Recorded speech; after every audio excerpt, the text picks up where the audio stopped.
कौसल्या सुप्रजा रामपूर्वा सन्ध्या प्रवर्तते उत्तिष्ठ नरशार्दूल कर्तव्यं दैवमाह्निकम् कौसल्या सुप्रजा रामपूर्वा सन्ध्या प्रवर्तते उत्तिष्ठ नरशार्दूल कर्तव्यं दैवमाह्निकम् उत्तिष्ठोत्तिष्ठ गोविन्द उत्तिष्ठ गरुडध्वज उत्तिष्ठ कमलाकान्ता त्रैलोक्यं मङ्गलं कुरु उत्तिष्ठोत्तिष्ठ गोविन्द उत्तिष्ठ गरुडध्वज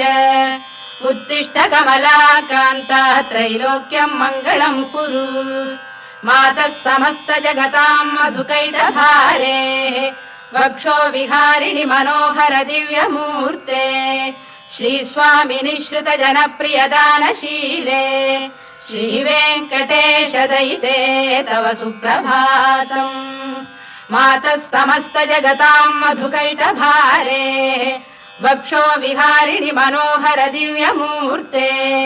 श्रीस्वामि निःश्रित जनप्रियदानशीले श्रीवेङ्कटेश दयिते तव सुप्रभातम् तव सुप्रभातमरविन्दलोचने भवतु प्रसन्नमुखचन्द्रमण्डले विधिशङ्करेन्द्रवनिताभिरर्चिते वृषशैलनाथ दयिते दयानिधे अत्र्यादिसप्तऋषयः समुपास्य सन्ध्याम् आकाशसिन्धुकमलानि मनोहराणि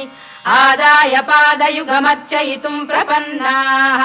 शेषाद्रिशेखर विभो तव सुप्रभातम् पञ्चाननाब्ज भव षण्मुखवासवाद्याः त्रैविक्रमादिचरितम् विबुधास्तुवन्ति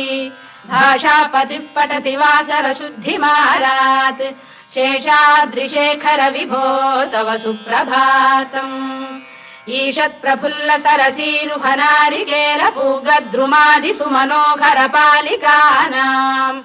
आवाति मन्दमनिलः सह दिव्यगन्धैः शेषाद्रिशेखर विभो तव सुप्रभातम् उन्मील्य नेत्रयुगमुत्तम पञ्जरस्थाः पात्रावशिष्ट कदलीफलपायसानि भुक्त्वा सलीलमथकेलिशुकाः पठन्ति शेषाद्रिशेखर विभो तव सुप्रभातम् तन्त्री प्रकर्ष मधुरस्वनया विपञ्च गायत्यनन्दचरितम् तव नारदोऽपि भाषा समग्रमसत्करचार रम्यम् शेषाद्रिशेखर विभो तव सुप्रभातम्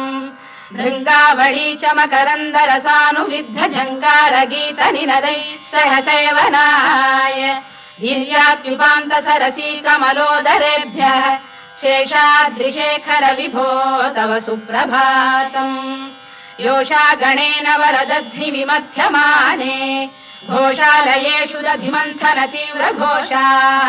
रोषात् कलिम् विदधते ककुभश्च कुम्भाः शेषाद्रिशेखर विभो तव सुप्रभातम् पद्मेश मित्र शतपत्र गतालिवर्गाः हर्तुम् श्रियम् कुवलयस्य निजाङ्गलक्ष्म्या भेरी निनादमिव बिभ्रति तीव्रनादम् शेषाद्रिशेखर विभो तव सुप्रभातम् श्रीमन्नभीष्टवरदाखिल लोकबन्धो श्री श्रीनिवास जगदेक दयैक सिन्धो श्रीदेवतागृह भुजान्तल दिव्यमूर्ते श्रीवेङ्कटाचलपते तव सुप्रभातम् श्रीमन्नभीष्टवरदाखिल लोकबन्धो श्री श्रीनिवास जगदेक दयैक सिन्धो श्रीदेवतागृह भुजान्तर दिव्यमूर्ते श्रीवेङ्कटाचलपते तव सुप्रभातम् श्रीस्वामि पुष्करिणिकाप्लव निर्मलाङ्गाः श्रेयोर्थिनो हर विरिञ्च सनन्दनाद्याः द्वारे वसन्ति वरवेत्र हतोत्तमाङ्गाः श्रीवेङ्कटाचलपते तव सुप्रभातम् श्रीशेषशैल गरुडाचल वेङ्कटाद्रिनारायणाद्रिवृषभाद्रिवृषाद्रिमुख्याम् आख्याम् त्वदीय वसतेरनिशम् वदन्ति श्रीवेङ्कटाचलपते तव सुप्रभातम् सेवा परा शिव सुरेश कृशानुधर्म रक्षोऽम्बुनाथ पवमान धनाधिनाथाः बद्धाञ्जलि प्रविलसन् निज शीर्षदेशाः श्रीवेङ्कटाचलपते तव सुप्रभातम् घाटीषु देवि खगराज मृगाधिराज नागाधिराज गजराज हयाधिराजाः स्वस्वाधिकारमहिमाधिकमर्थयन्ते श्रीवेङ्कटाचलपते तव सुप्रभातम् सूर्येन्दुभौम बुधवाक्परिकाव्यसौरि स्वर्भानुकेतु दिविषत्परिषत्प्रधानाः त्वद्दासदासचरमावधिदासदासाः श्रीवेङ्कटाचलपते तव सुप्रभातम् त्वत्पादधूलिभरितस्फुरितोत्तमाङ्गाः स्वर्गापवर्गनिरपेक्ष निजान्तरङ्गाः कल्पागमाकलनयाकुलतां लभन्ते श्रीवेङ्कटाचलपते तव सुप्रभातम् त्वद्गोपुराग्रशिखराणि निरीक्षमाणाः स्वर्गापवर्गपदवीम् परमां श्रयन्तः मर्त्या मनुष्य भुवने मतिमाश्रयन्ते श्रीवेङ्कटाचलपते तव सुप्रभातम् श्रीभूमिनायक दयादिगुणामृताब्धे देवादिदेव जगदेक शरण्यमूर्ते श्रीमन्ननन्त गरुडादिभिरर्चिताङ्घ्रे श्रीवेङ्कटाचलपते तव सुप्रभातम् श्रीपद्मनाभ पुरुषोत्तम वासुदेव वैकुण्ठ माधव जनार्दन चक्रपाणे श्रीवत्स चिह्न शरणागत पारिजात श्रीवेङ्कटाचलपते तव सुप्रभातम् कन्दर्पदर्पहर सुन्दर दिव्यमूर्ते कान्ताकुजाम्बुरुह कुड्मललोल दृष्टे कल्याण निर्मल गुणाकर दिव्यकीर्ते श्रीवेङ्कटाचलपते तव सुप्रभातम् मीनाकृते कमठकोल नृसिंहवर्णिन् स्वामीन् परश्वत तपोधन रामचन्द्र शेषांश रामयदुनन्दन कल्किरूप श्रीवेङ्कटाचलपते तव सुप्रभातम् लीलालवङ्ग घनसार सुगन्धितीर्थम् दिव्यम् वियस्सरिति हेम घटेषु पूर्णम् धृत्वाद्य वैदिक शिखामणयः प्रहृष्टाः तिष्ठन्ति वेङ्कटपते तव सुप्रभातम् भास्वानुदेति विगचानि सरोरुहाणि सम्पूरयन्ति निनदैः कगुभो विहङ्गाः श्रीवैष्णवाः सततमर्थितमङ्गलास्ते धामाश्रयन्ति तव वेङ्कट सुप्रभातम् ब्रह्मादयः सुरवराः समहर्षयस्ते सन्तः सनन्दन मुखास्तव योगिवर्याः धामान्तिके तव हि मङ्गलवस्तु हस्ताः श्रीवेङ्कटाचलपते तव सुप्रभातम् लक्ष्मीनिवास निरवद्य गुणैक सिन्धो संसार सागर समुत्तरणैकसेतो वेदान्त वेद्य निज वैभव भक्त भोग्य श्रीवेङ्कटाचलपते तव सुप्रभातम् लक्ष्मीनिवास निरवद्य गुणैक सिन्धो संसार सागर समुत्तरणैकसेतो वेदान्त वेद्य निज वैभव भक्त भोग्य श्रीवेङ्कटाचलपते तव सुप्रभातम् इत्थम् वृषाचलपतेरिह सुप्रभातम् ये मानवाः प्रतिदिनम् पठितुम् प्रवृत्ताः तेषाम् प्रभात समये स्मृतिरङ्गभाजाम् प्रज्ञाम् परार्थ सुलभाम् परमाम् प्रसूते इत्थम् वृषाचलपतेरिह सुप्रभातम् ये मानवाः प्रतिदिनम् पठितुम् प्रवृत्ताः तेषाम् प्रभात समये स्मृतिरङ्गभाजाम् प्रज्ञाम् परार्थ सुलभाम् परमाम् प्रसूते कमलाकुच चूचुक कुङ्कुमतो नियतारुणितातुलनीलतनो कमलायतलोचन लोकपते विजयी भव वेङ्कटशैलपते कमलाकुच चूचुक कुङ्कुमतो नियतारुणितातुलनीलतनो कमलायतलोचन लोकपते विजयी भव वेङ्कटशैलपते चतुर्मुख षण्मुख पञ्चमुख प्रमुखाखिल दैवतमौलिमणे शरणागतवत्सलसारनिधे परिपालय मां वृषशैलपते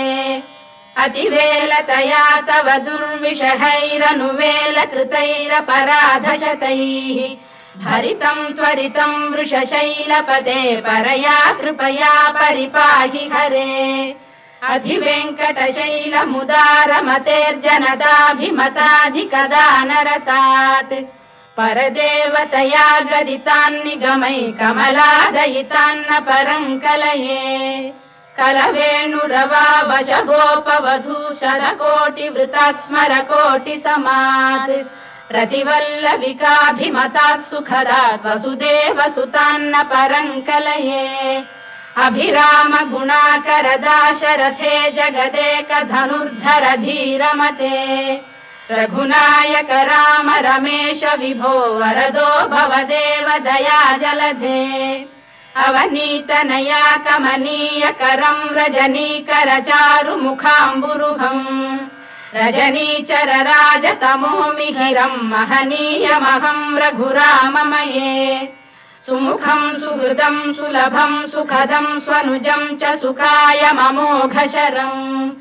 अपहाय रघुद्वहमन्यमहं न कथञ्चन कञ्चन जातु भजे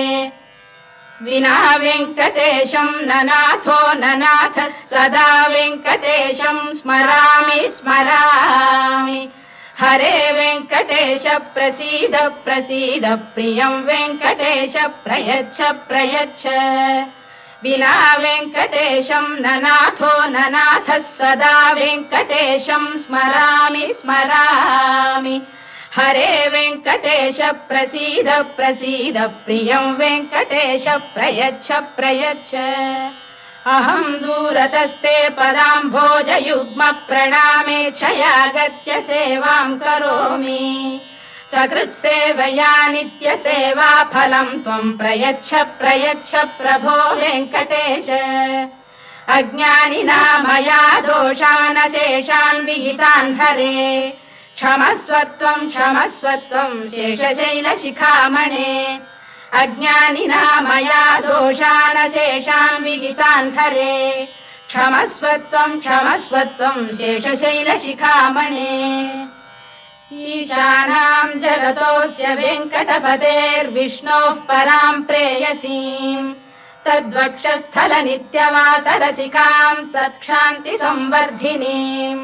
पद्मालङ्कृतपाणिपल्लवयुगां पद्मासनस्थां श्रियम् वात्सल्यादिगुणोज्ज्वलां भगवतीं वन्दे जगन्मातरम् ईशानां जगतोऽस्य वेङ्कटपतेर्विष्णोः परां प्रेयसीं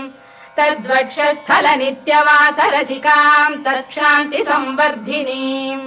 पद्मालङ्कृतपाणिपल्लवयुगां पद्मासनस्थां श्रियम्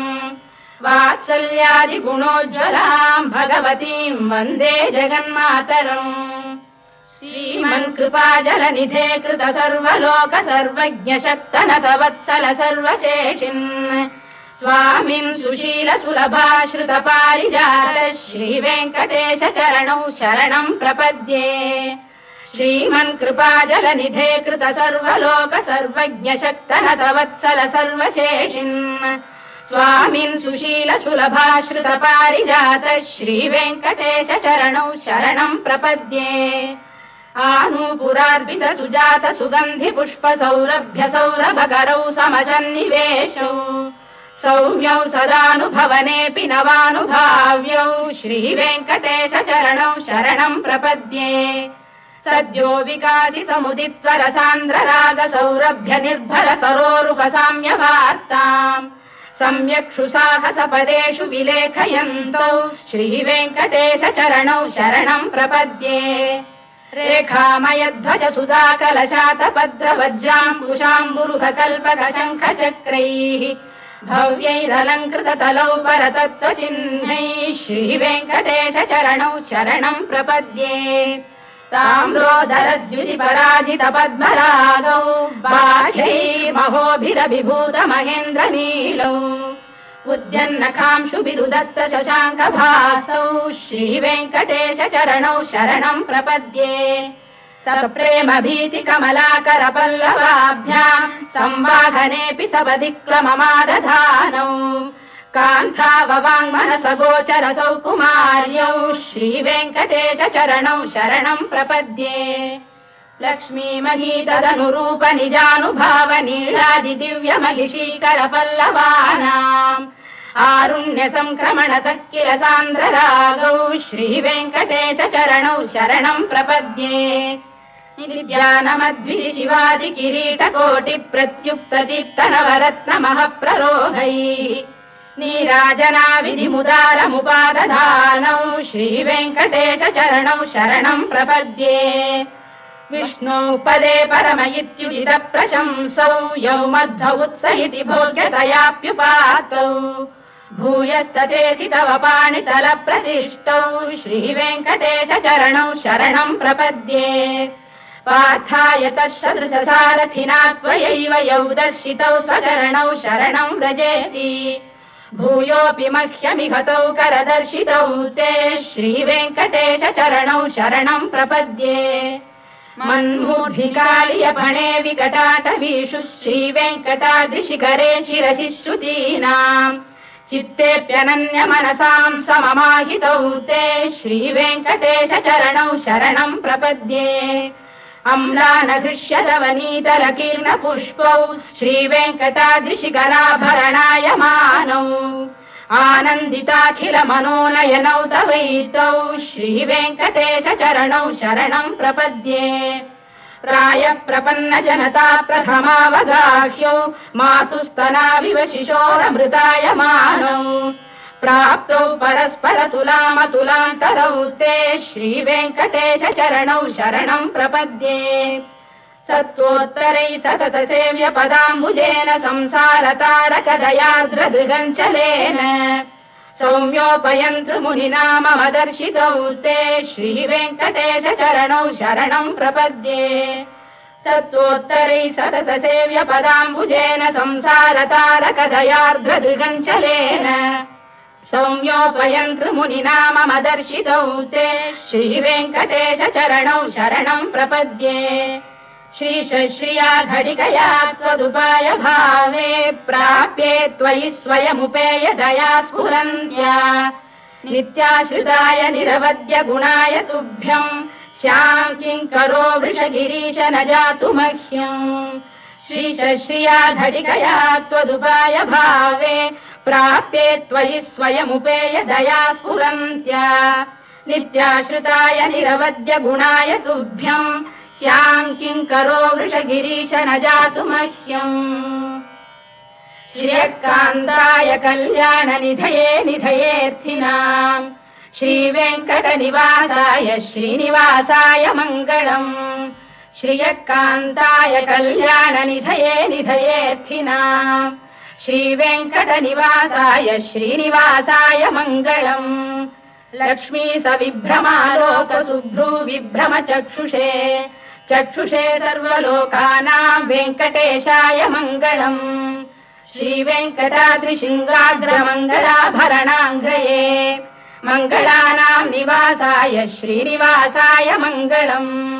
सर्वावयव सौन्दर्य सम्पदा सर्वचेतसाम् सदा सम्मोहनायास्तु वेङ्कटेशाय मङ्गलम् नित्याय निरवध्याय सत्यानन्दचिदात्मने सर्वान्तरात्मने श्रीमद्वेङ्कटेशाय मङ्गलम् स्वतः सर्वविदे सर्वशक्तये सर्वशेषिणे सुलभाय सुशीलाय वेङ्कटेशाय मङ्गलम्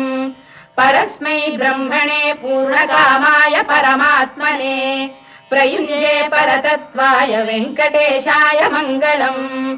आकालतत्त्वमशान्तमात्मनामनुपश्यताम् अतृप्त्यमृतरूपाय वेङ्कटेशाय मङ्गलम् प्रायस्वचरणौ पुंसाम् शरण्यत्वेन पाणिना कृपया दिशते श्रीमद्वेङ्कटेशाय मङ्गलम् दयामृततरङ्गिण्यास्तरङ्गैरिव शीतलैः अभाङ्गैः सिञ्चते विश्वम् वेङ्कटेशाय मङ्गलम् श्रद्भूषाम्बरहेतीनाम् सुषमावकमूर्तये सर्वार्तिशमनायास्तु वेङ्कटेशाय मङ्गलम् श्रीवैकुण्ठविरक्ताय स्वामी पुष्करिणीतटे रमया रममाणाय वेङ्कटेशाय मङ्गलम् श्रीवैकुण्ठविरक्ताय स्वामी पुष्करिणीतटे रमया रममाणाय वेङ्कटेशाय मङ्गलम् श्रीमत्सुन्दरजामातृमुनिमानसवासिने सर्वलोकनिवासाय श्रीनिवासाय मङ्गलम् मङ्गलाशासनपरैर्मदाचार्य पुरोगमैः सर्वैश्च पूर्वैराचार्यैः सत्कृतायास्तु मङ्गलम्।